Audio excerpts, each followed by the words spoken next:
1971 চনত ভাৰত পাকিস্তানৰ মাজত হোৱা যুদ্ধ জয়ৰ 50 বছৰীয়া পূৰ্তি উপলক্ষে আজি ৰাতিপুৱা গছপুলি ৰোপণ কাৰ্যসূচীৰ শুভাৰম্ভ কৰা হয়। 15 নম্বৰ গাৰৱাল ৰেজিমেণ্টৰ সেনা ছাউনীৰ সন্মুখৰ পথৰ দাঁতিত গছপুলি ৰোপণ কাৰ্যসূচীত সেনাৰ মুৰব্বী বিষয়া ভাৰতীয় তেল নিগম অসম অইল সংমণ্ডলৰ মুখ্য মহাপ্ৰবন্ধক কাৰিকৰী সেৱাৰ NK বৰুৱা আৰু কিশোৰ কুমাৰ শৰ্মা উপস্থিত থাকি প্ৰত্যেকেই গছপুলি ৰোপণ কৰে। প্ৰাৰম্ভিক পৰ্যায়ত 1500 গছপুলি ৰোপণ কৰিব যদিও সেনা আৰু অইল কৰ্তৃপক্ষই সহযোগত চলিত বৰ্ষত মাৰ্ঘেৰিটা মহকুমাৰ অন্তৰ্গত বিভিন্ন স্থানত 1 লাখ গছপুলি ৰোপণ কৰি পৃথিৱীখন সলনি কৰাৰ সংকল্প লৈছে।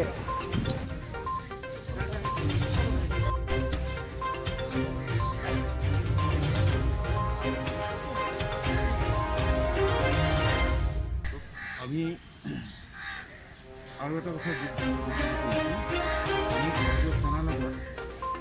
মুঠতে 10,000 গছপুলি লোৱাৰ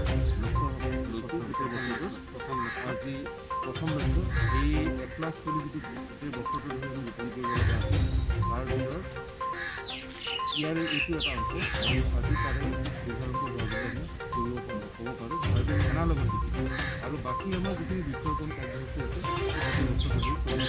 যেতিয়ালৈকে আমাৰ যিটো বছৰৰ যিটো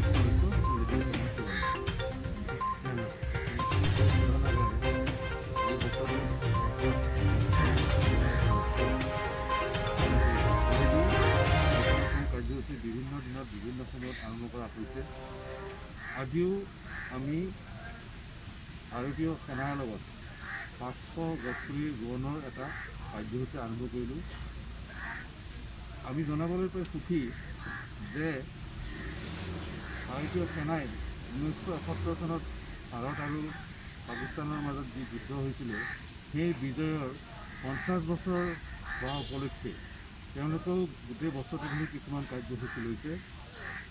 এই বৃক্ষৰোপণ কাৰ্যসূচীটো যিটো ভাৰতীয় তেল নিগমৰ ডিগবৈ শোধনাগাৰৰ লগত হ'ল তাৰে এটা অংশ হিচাপে ভাৰতীয় সেনাইও ডিগবৈ শোধনাগাৰৰ লগত একেলগ হৈ পেলাই বৃক্ষৰোপণ কৰি পৰিৱেশ ৰক্ষা আৰু লগতে ভাৰতীয় সেনাৰ বিজয় দুয়োটা একেলগে